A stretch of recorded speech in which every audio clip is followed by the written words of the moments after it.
And welcome to Sports Tonight. I'm Cecilia Omogbe in Lagos. All right, Austin will join me much later from London. Now, let's take a look at what we'll be having today. We'll be talking about the Federations Cup. It used to be ITO, but ITO has pulled out, so it's a Federation Cup. We'll be talking about that today. We have a date for the states to start their qualifiers before the last round will begin, but there's no date for that yet. Also, we'll talk about what CAF is doing to try and develop football at grassroots level. There's also the Super Falcons. They are preparing for the World Cup. The first time we'll be having 32 nations taking part, and the first time also 2 nations will be hosting, Australia and, of course, New Zealand. Yes, you have something happened before. That was in 2002, where Japan and South Korea actually hosted the World Cup. So it's also having it, you're also having it in the Women's World Cup. But it's happening when you're having 32 teams taking part. Yes, Super Falcons have qualified for it. The coach has been talking about his target. We'll talk more about that on the show. And also talk about footballers that are retiring from both international football and also from football in total. Talk about that. Yes, Gareth Bale and, of course, Hugo Lloris. These are the 2 players that are, why Hugo Lloris is retiring from international football. For Gareth Bale, he's retiring from football. Well, okay, 3. That's kind of strange. But also, we'll touch down on NWFL. Yes, it's match day 6. And of course, the big guns, Rivers Angels and Delta Queens, will be in action on Wednesday night. That's going to get our attention today. And also, Edo Queens, of course, will also be in action. Some teams are still unbeaten. Delta Queens, for instance, Edo Queens having lost 1 game. We'll talk more about that on the program. And of course, we'll touch down on EFL Cup games for tonight and also the games for Thursday. But we'll not be doing all the talking alone. Kende Idris is, of course, in the building. He will be joining me later on the program. But Austin also will be joining me. So, Kende Idris, we're going to be starting with the Federations Cup. Registration schedule, everything, money coming down and everything. Welcome to the program. Thank you so much, Cecilia, and Happy New Year to you. Was seen for the first time this year. Yes, Happy New Year. You look super bright, like a very beautiful new year. It's good to be here always. And starting with the Federations Cup, there is a way the Federation Cup gets you, having some kind of feeling. The holders competition. Also, we've got history. I don't know of anywhere around the world because every part of the world have got history with the FA Cup, but Nigeria in particular, when it used to be the Challenge Cup. So, always ready to, have to talk about the FA Cup. Very, very beautiful. And hopefully it will go back to its glory days in Nigeria. Even much more than that, because that's what everyone is expecting, just glory days, or something bigger and better. But what NFF has decided to do, reviewing the registration fee downwards, for the men's team, it will be 70,000 naira, and for the women, it's 50,000 naira. That's what they're putting up for. This is kind of, is good, because remember what happened last year, where clubs were pulling out, there was no prize money, and there was nothing to play for. You're not playing for the continent or anything. You're just going to play. And of course, it was already at the end of the season, so most clubs didn't. At the end of it, ended at quarterfinal stage or something. So we didn't it was a disaster, really. So I'm actually happy that the sponsors pulled that, because if you're going to put your money into something and you cannot make good use of it, so there is no need for you to really go ahead. But according to NFF, when the director of competitions, Ruth David, confirmed that yes, they decided to review this downwards in order to encourage more clubs to take part in this year's edition, both the men and women's category. So, the FA Cup is like the only encompassing club.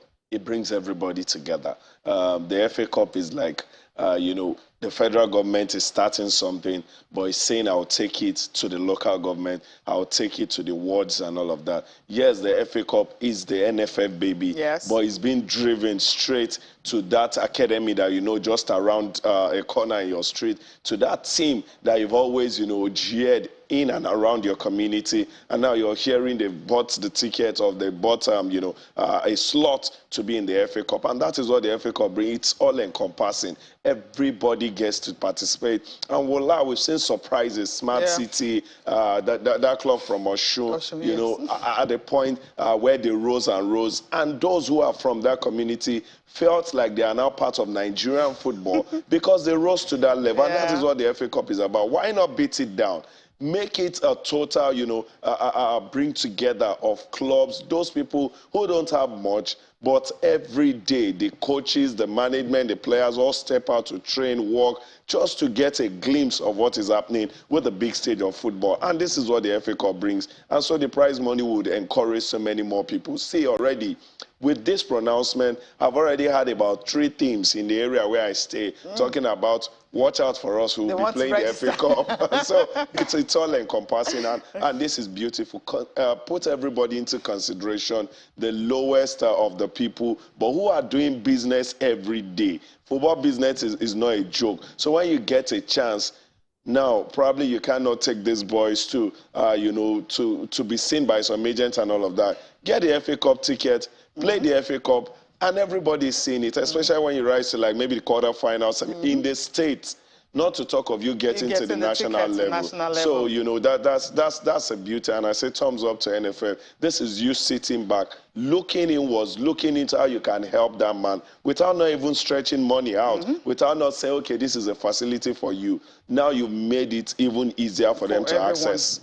And of course, registration of clubs will start on this it's going to be between 16th of January to 30th of January. And of course, submission of completed forms and production of licenses will be held between 31st to 6th of February. And at the end of the day, the competitions for various states and FCT, it's going to be 18th February to 19th of March. Then you now have the states and FCT who have to submit the names of the 2 representatives at the national level, and this will be by 20th of March. That's when it will be. But dates for playoff matches and also national draws and different stages of the national competitions will be determined later. So NFF will release that much later on. So we'll have to wait for them to release that. Okay, that's when it will be. Okay, Austin is ready to join us now from London. Austin, hi. Sporty greetings, Cecilia. Good to be on the show. Hello, Kende, Idris, and everyone joining us. It's going to be a fantastic show tonight. I see you guys already got into it with the Federation Cup. We've missed the Federation Cup, arguably the oldest football competition. If not football, maybe even sports competition in Nigeria. And lately, we know the story. Leadership, administration, management has not let us see, the glory, the importance, the glamour of the Federation Cup. And I join you guys to say we hope to see something different this time around, because the Federation Cup is that, is that platform that gives small teams the opportunity to come rub shoulders with the big boys, just like what we see in the FA Cup right here in England. So it will be good. Remember, Cecilia, there was a time Kukuru FC, yes. got us talking. We get to hear of the Papilo FC, and some clubs that so obscure, you don't know where they're from, and then they get to play maybe Aqua United or Aimba, and they do the unthinkable. So let's see something different with the Federation Cup. Let's keep the tradition. Let's keep the prestige of that competition going. I hope we can get it back this particular season, because last year it was something that we wanted to see something beautiful, something wonderful. By the end of the day, well, it was all watered down. I'm sure that's what, according to Director of Competitions for Nigerian Football Federation, Ruth David, she says the reason why they have to review the registration fee downwards is because more teams should participate. So when you have the likes of Kukuru FC, Papilo FC, all of them, just 50,000, for the women's team, 70,000 for the men's team. Once they're able to register, they have more teams playing. It's well organized and projected. Obviously, that glamour we'll be looking forward to will definitely return to the Federations Cup. That's what all of us are waiting for. So the Federation Cup is back. Yes, that is the name, Federation Cup. No more ITEL Cup. Yeah, Cecilia, before you drop it, because we're in a way celebrating what the IMC seem to be doing with the return of the Nigeria Professional Football League. So let's see that same, energy put into the Federation Cup. And we love the fact when a particular sponsor came into it, put money into it, teams were looking, forward to playing at the competition. It gave it some importance. Sports Tonight became the first TV station the first TV show in Nigeria to host the Federation Cup draw live on television. We were setting the standard of how it should be. People shouldn't sit in a room and then find out the teams were playing. So the NFF, in partnership with Channels TV, we had the ITO Cup draw live on TV at that time. And it was so good because clubs welcome it. I remember it was during that time we had Ifeanyi Ubah FC going against Ifeanyi Ubah Feeder's team. So imagine if that draw wasn't on TV, people would have said, oh, they arranged it. That's why we should be looking at bringing television into our football. So shout out to everyone, responsible for the management of football in Nigeria. We want to see the Federation Cup back to its original glamour. Let's bring back the prestige. Let people start talking about this competition once again. Cecilia, talking about the development of football in Nigeria, it's all encompassing. That's why you cannot be doing well in the league and the Federation Cup is nothing to talk about.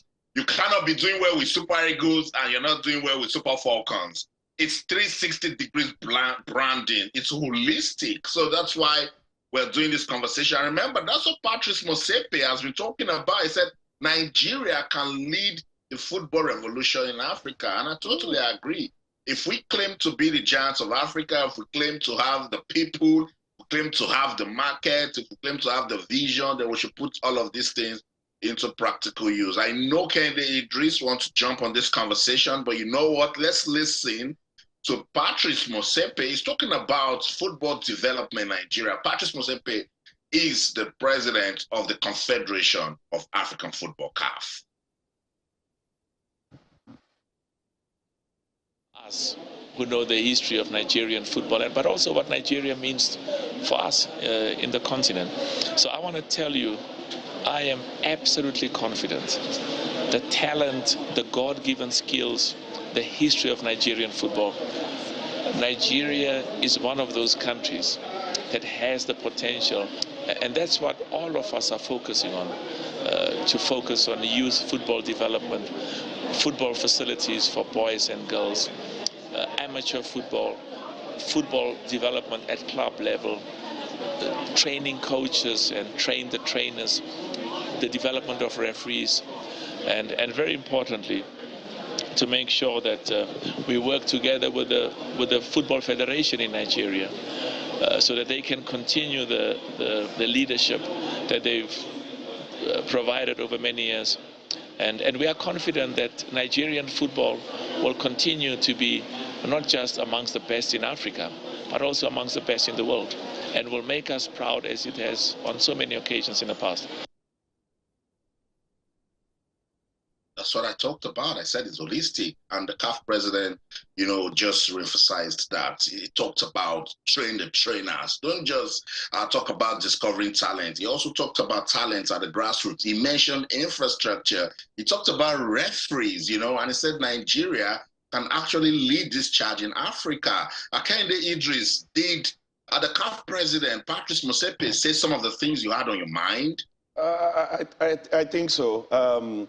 Also, I think this man is coming from a developmental angle. We can remember what he did with the South African football, which got him to, being elected as CAF president. He is a businessman, but he also understands what it is to start from the very little places. That's the grassroots. Rise from there and then, take it to the next level. I think that also remind me of Ahmad with Madagascar football. Also, Seferin, Alexandra of Hungary football, These are people who took their football from that obscure place where people hardly know what they are doing to a level where people now have an understanding or have a glimpse of what they are doing. And that is what, these countries I just mentioned. Now, going to Motsepe, under Motsepe, as the FA president in South Africa, we know how they grew.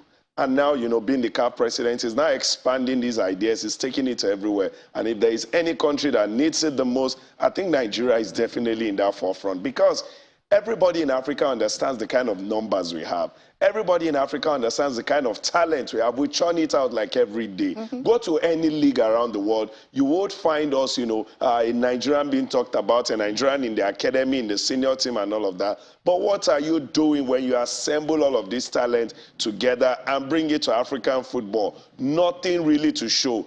And look at what Morocco just did at the World Cup. Morocco has taken the discussion of African football to another level entirely. A lot of respect now beamed on the continent because of what Morocco had done. And everybody feels this is what Nigeria should be doing because we are at the forefront of all of this growth. As much as, yes, the World Cup qualification, we've had some North African countries, but within 1992 to 98, 2000, we know where Nigeria took African football to a proper discussion for respect and all of that. If we are now lacking people like Motsepe and so many other people who are stakeholders in African football really want, we been taking it, up in our game. And if we do that, I think it will rub off on so many. We're talking some countries are 2 million, some countries are 5 million. We're talking of almost 250 million people. You should definitely get a lot of, talented administrators, talented managers, talented footballers from this setting. So he had touched on so many things. And I think the only thing probably he didn't talk about is what we should tell ourselves. Which is, do the right thing. Do the right thing and become world leaders. Round pegs in round holes. And become world leaders again. Exactly. I mean, everyone's talking about Morocco. I remember, 1994, after Nigeria's performance as US in 94, it was all about Nigeria. And that's why CAF president also want Nigeria to drive this force. Because as you mentioned, we had the numbers. But what went wrong? How do we actually harness this talent? Austin, you and I talked about the other time how CAF is actually, they've come up with primary schools competitions, secondary school football, and that Nigeria is not even a part of it. Ghana, Togo, Benin Republic, look at these countries that are very small and population of Lagos State, they are part of this. And so when you are having this, and then CAF president is not telling you, you be the driving force. What are the things we need to do? Because, for instance, coaches, of course, you can't say we don't have the coaches, you can't say we don't have the administrators, you can't say we don't have the players, we have everything. How can't we just lead this and be the superpower in football in Africa? We don't have the will. We don't have purpose-driven leaders. We don't have people who are really passionate about change. We don't have reformers. We don't have people who can transform, particularly with sports where it's not a product, it's a service. We don't have those sort of people. I remember the day we talked about this, Cecilia, I told you that Nigeria shouldn't be ashamed to ask for help. Yes, they call you the giants of Africa. Yes. But when you know that you are down there and you're not doing the right thing, you look so beautiful on the outside, but inside, you know so well that you need a lot of fixing to do. And everything rises and falls on leadership. That's why we always call out our leaders. And some people will come and say, oh, channels, you're always hard. No, we are the watchdog. So the society, so if you're not doing the right things, we need to let you know. It's a public office. You said you want to go there. You pitch that you have the tools to bring change, and you're not doing that. So if you can't, find a way out of it, why not step aside and let someone else try? That's what is missing. Take a look at South Africa. At the time when people were laughing at their football, they were building, they were developing, and they weren't just. It wasn't just development. They wanted something sustainable. We've seen it in their league. To an extent, we've seen it with the Bafana. Oh, Cecilia, we've seen it with their women's football. It is shining. Bring it back to small countries like even Kenya. Before, Morocco used to be small with women's football. We can't say they are small again. They have invested. And look, nobody will come put money into what you're doing when they don't believe in your leadership. That's just it. And the other day I said it here that part of the problem, particularly with league football in Nigeria, is when you have about 90–95% of the clubs being owned by state government that don't understand anything about sports business, you will struggle. So it's time for us to sit down again, reflect, and say, what can we do to actually be giants of Africa? Don't be too proud. Don't say, oh, Nigeria is bigger than Morocco. Go and look at what Morocco they are doing. Cecilia, when they rolled out that 5-year football plan, they said it clearly that they want to be impressive at the World Cup. Was Morocco impressive at the World Cup? Gracious goodness, they got the world talking. They said they want to qualify for the Women's World Cup. They qualified for the Women's World Cup, yes. What are they doing with league football? We see how admirable their league is and their clubs. So you see, it's deliberate planning, it's purposeful leadership, it's investment, particularly in infrastructure and grassroots football. If we don't do these things, so CAF is thinking, oh, Nigeria, they have the talent, now they have the people. So we don't need to put them in a program where we are putting Togo and other small countries in West Africa. No.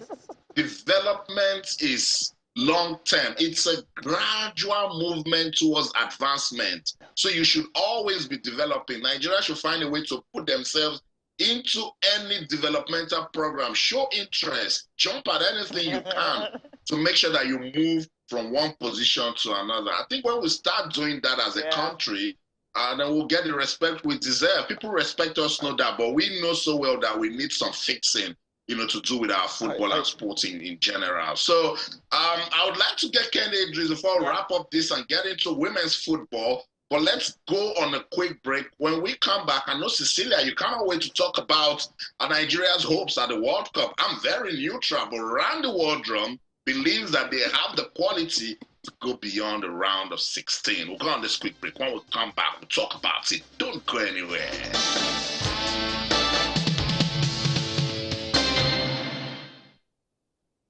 Welcome back. It's Post Tonight on Channels Television. I'm right here in London. My colleague Cecilia Omorogbe is right there in Lagos with Kende Idris, and we're talking about football development. Yes, that conversation cannot stop till we start seeing proper change in Nigeria's football. Cecilia, I'll hand it over to you. Okay.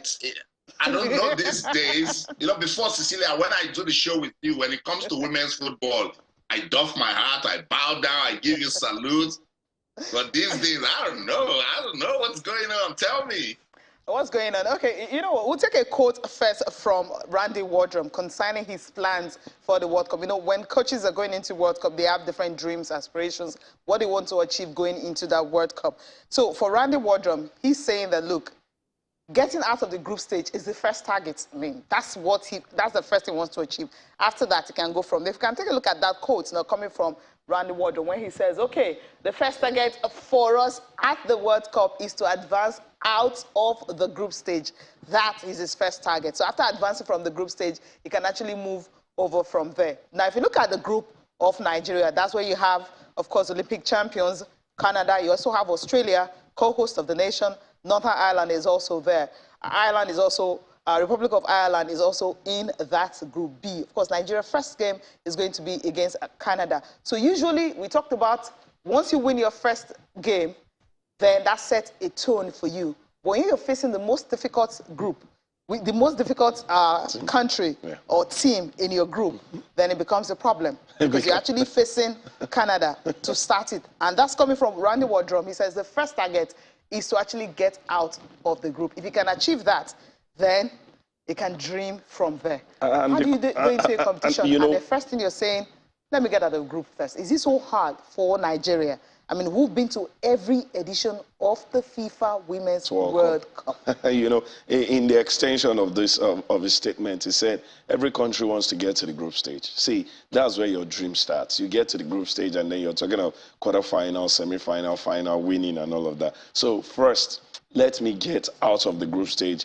and then we would aspire by every game. Now, I get out of the group stage. I'm in the round of 16. I aspire to kick off, you know, beat the team in front of me to advance to the quarter. I understand what he's saying. I understand, you know, that not giving yourself too much and just keeping it very decent. Getting out of the group stage is massive, especially the way our football is right now. We're talking about women's football. It's gone through a downward spiral, a downturn, and it's a worry. If we get, you know, to the World Cup in that group and get out of the groups, especially, you know, playing Canada in the first game, probably you get a draw or something. Then you can now tell me, okay, you want to nick off the round of 16 quarterfinals, but Austin mentioned something in that line, just touched on it. If you, with what we know that happened under Randy Waldron, I think that's the worry. If this were to be a coach that is very reliable to Nigerians, maybe this statement wouldn't have bothered us so much. It would have been, okay, we know him. He knows how to play down mind games. But with Randy, I think you cannot even He's not playing the mind games because when he was no, into... I said if he were to be a coach that we you know, trust so much, we would have said probably this is a statement that has to do with. But with Randy, I think this is just giving yourself a soft landing. No, that's what he's saying because remember when we were going to the Nations Cup in Morocco, he says the target is to get a ticket to the World Cup. He didn't tell us that was going to win the title. And what did he do? When they got the ticket for the World Cup, they were happy, they were jubilating. Like somebody said, I think he does not even know. He doesn't understand. The Nations Cup, he does not even know how huge it is. He doesn't know the team he's actually coaching. Exactly. If he knows the team, he won't tell Nigerians that I'm going to see the World Cup and I'm targeting a World Cup ticket. That is like, the Super Falcons more like a should go into a Nations Cup to win.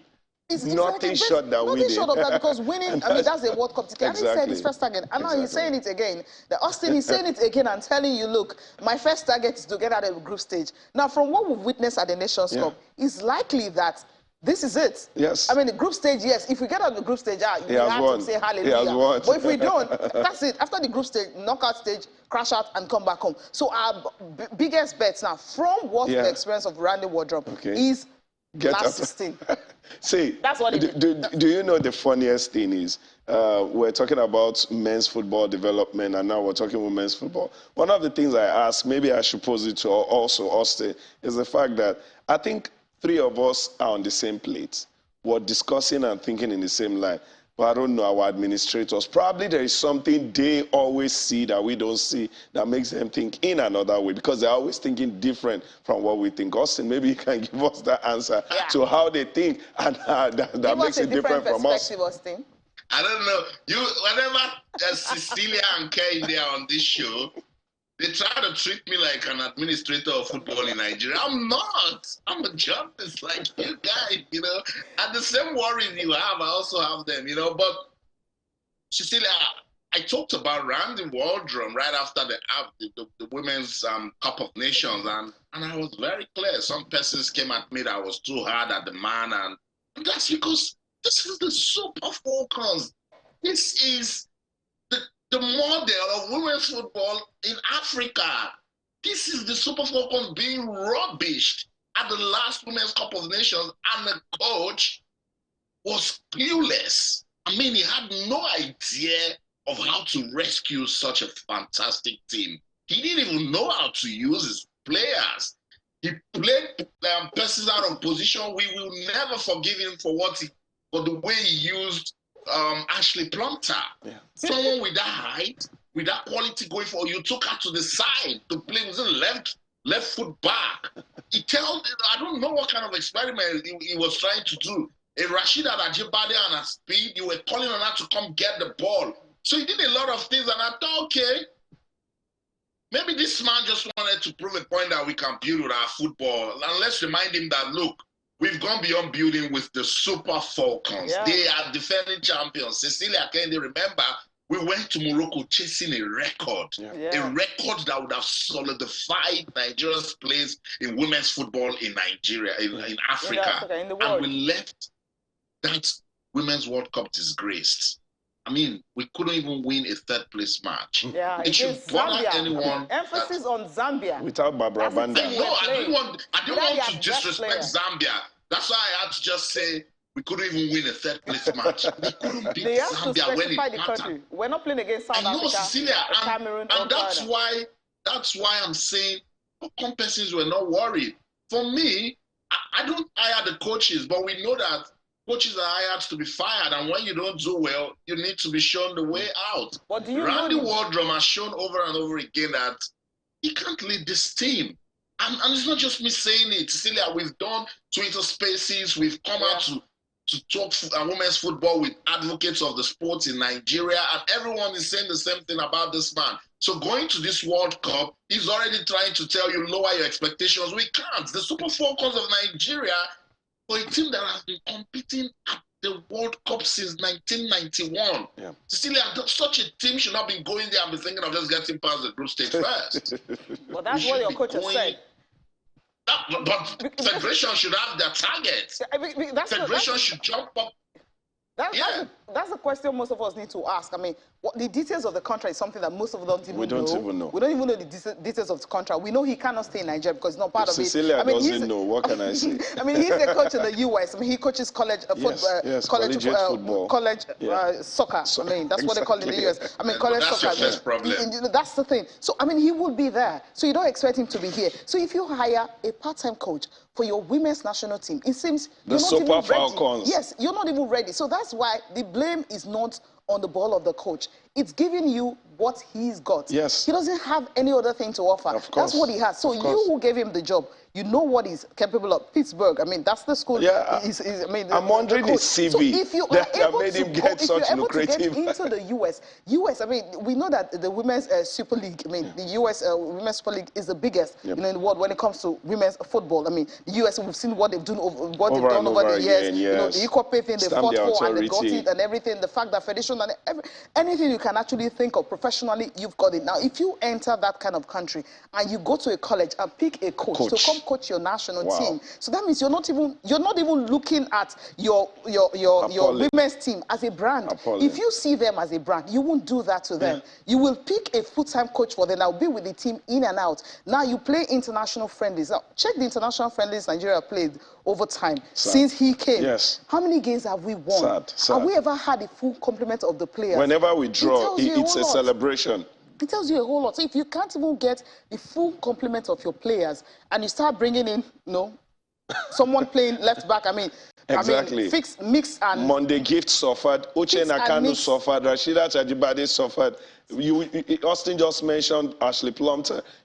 See, all of these ladies, like a colleague of mine said, he does not even know the strength of his own players. No, he doesn't. He doesn't. That's why and it's so obvious. That's why you wouldn't blame him, because he's a part-time coach. Exactly. If you're getting a national team coach, that's just his job. How many coaches do you know that are coaching national teams and they are also coaching clubs, are also coaching these club are football? These are two jobs that should... And the countries are not even close. How many hours do you look at Asfar. Asfar won the Champions League. The coach of the Asfar team had won the Champions League in Europe.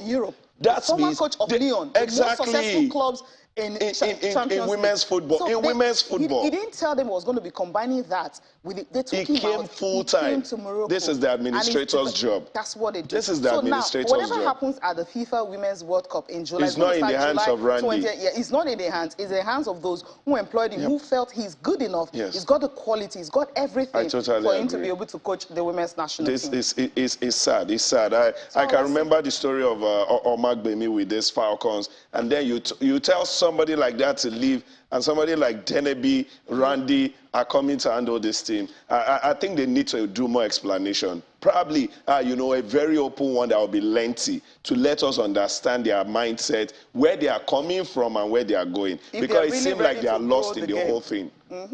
All right, let's listen to a former Super Falcons coach, Aisat Yusuf Aramiri. She's been talking about what the Super Falcons can do to actually, go far at the FIFA Women's World Cup.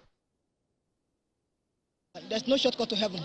First and foremost, you're talking about Falcon of 5 years ago, 10 years ago, fine. But even the Falcon you're talking about now, you don't even have a stable coach. When last have they been come to play competitions? So when the time comes, they start doing this normal fire brigade. You don't train less and expect success in the corner. Because all these African countries you see, let's live abroad, that they have the facility and everything that can make them to train.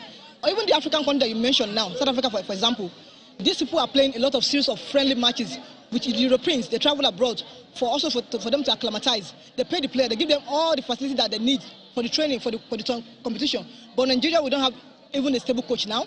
They come, I can't remember when last these girls are in the national team call up for camp. And to make things worse, even in the camp, I heard a lot of chaos is happening. The players fighting themselves, the coaches, there's no unity in the team.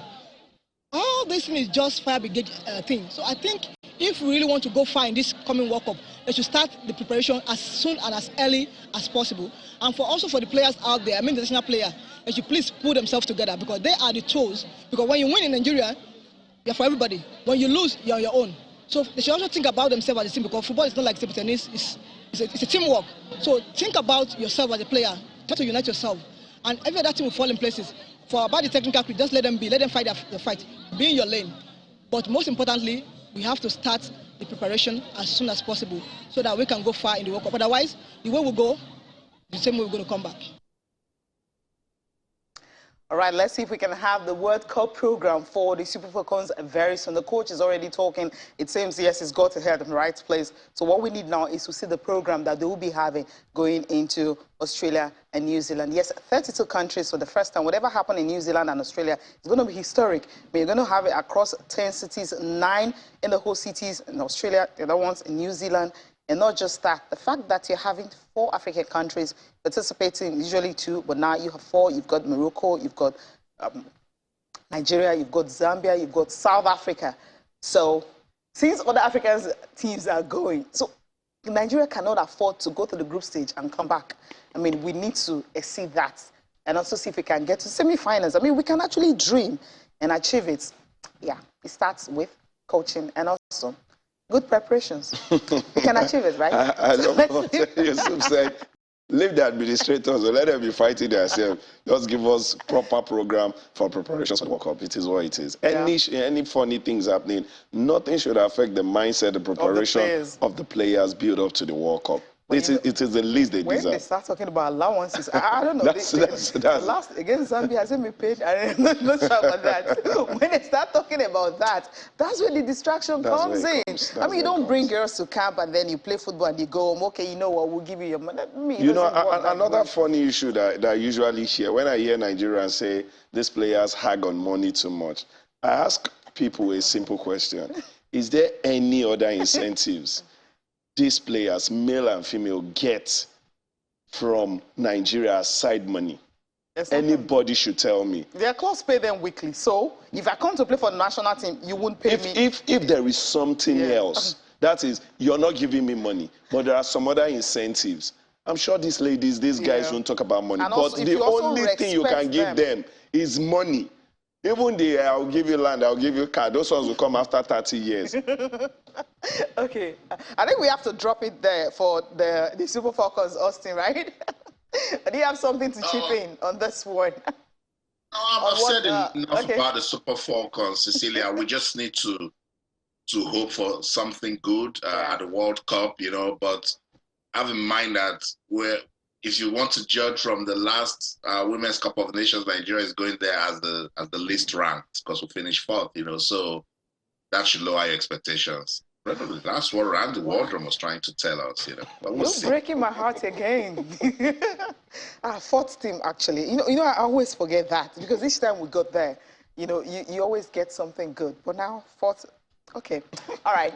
So thank you for breaking our hearts and ending it there. Now let's take a look at the league, of course. I mean, it's still running, and match day sees will also get us talking. Games will be played on Wednesdays and also Thursdays. For Wednesday's game, we'll take a look at the fixture starting with Group A, where we have the Niger Rattles and, of course, Bayelsa Queens will be in action. For Niger Rattles, of course, we know how good they've been. Bayelsa Queens, after that draw, they're yet to, I mean, they are on a good winning run right now. Placed 2nd in that group.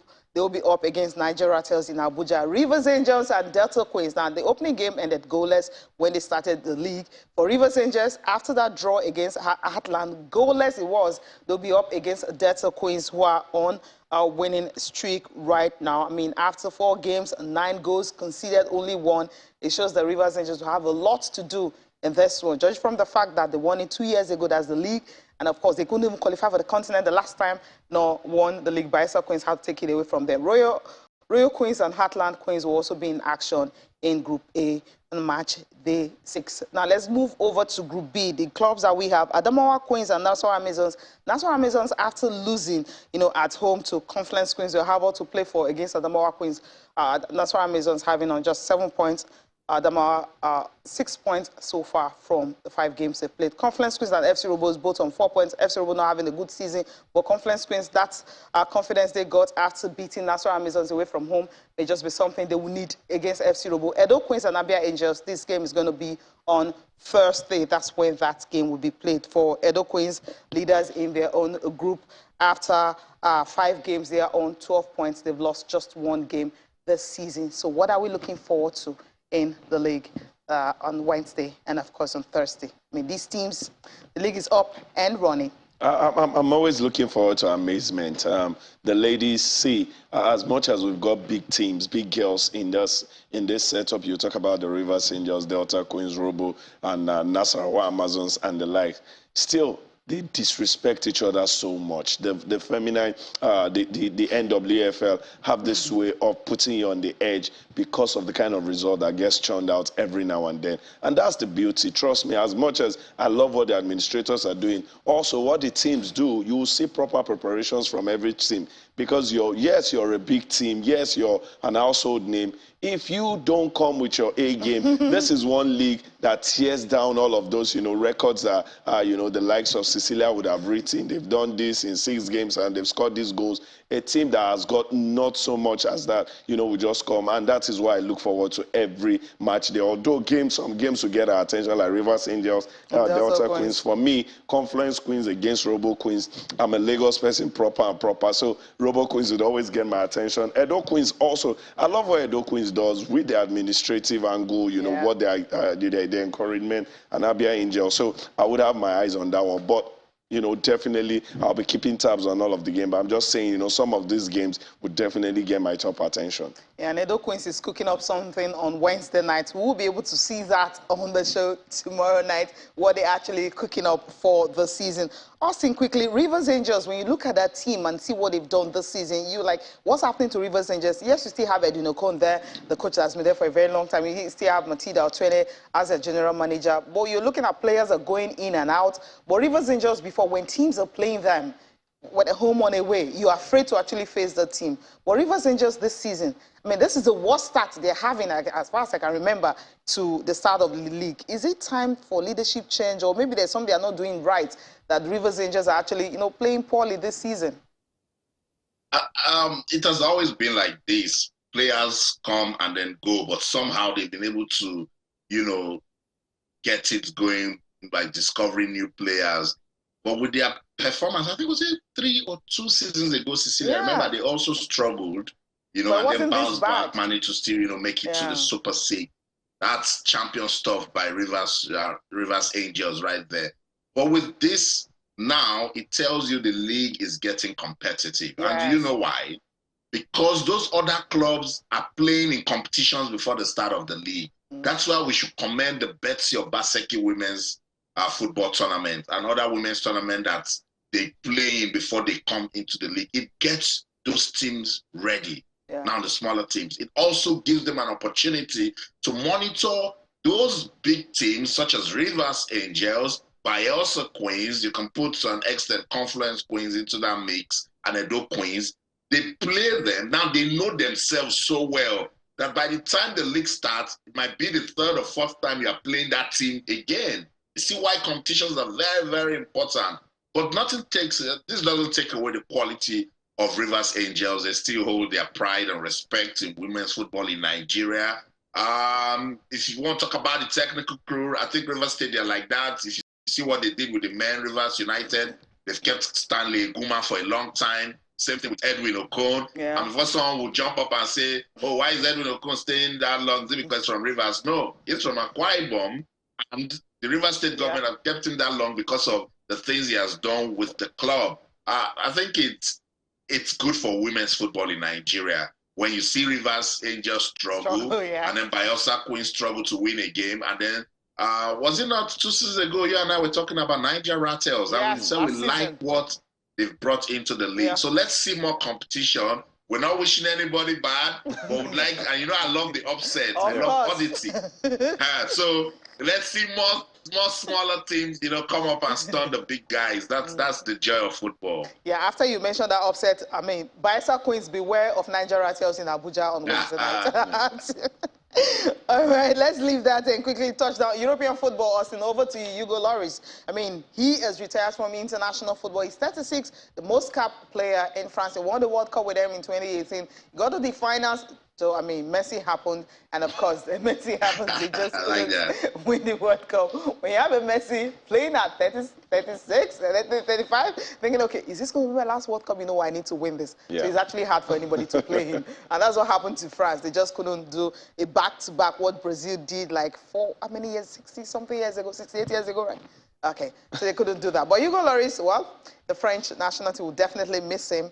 Right now, well, any competition they're playing, he's out of it. Yeah. Focus on Tottenham, on club football. I think I was just a bit, surprised. I think for a goalkeeper, coming to the World Cup at 40 is not something, out of place. Yeah, because, we see them like regularly. it is said, the older you get as a goalkeeper, the better you become, because you learn from your mistakes. And if he's 36 and retiring, I felt this is coming more from the backlash of losing the final. I was telling somebody, one of my colleagues, I said, if Mbappe were to be maybe 30 or 31, he might have, instantly pronounced his retirement, even if he will come back after scoring a hat-trick in the final, hitting the penalty, and you still did not win. Heartbroken can make you, make that pronouncement. But for Hugo Lloris, 145 appearances, most capped, was almost doing a back-to-back as a goalkeeper and also as a captain. I think he had a beautiful time with the French national team. Maybe he felt, okay, I've gone through a lot of pressure, because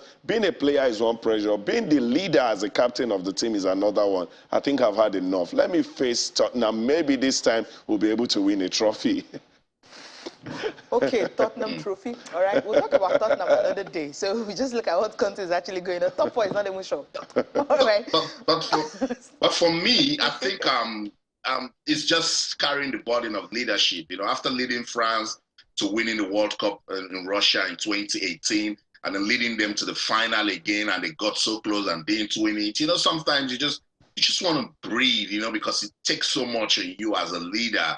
He made his international debut for France at the age of 21. He's 36 now, so that's 15 good years of service, and he's the most capped player. He's been the captain of the team. So he's just looking at it and saying, what else can I give? I've been there, done that. Let me just focus on club football and take it to maybe 40, and football these days has gone beyond playing on the pitch. With social media now, once the game is done, you try not to put on your phone because people are saying all sorts. And when you're the leader of the team, you take everything. So all the best to Hugo Lloris. I like him. I've met him one-on-one. He's a perfect gentleman, calm, and result-oriented. So I think he will put all his focus on Tottenham now. Let's see what they can do for the remainder of the season.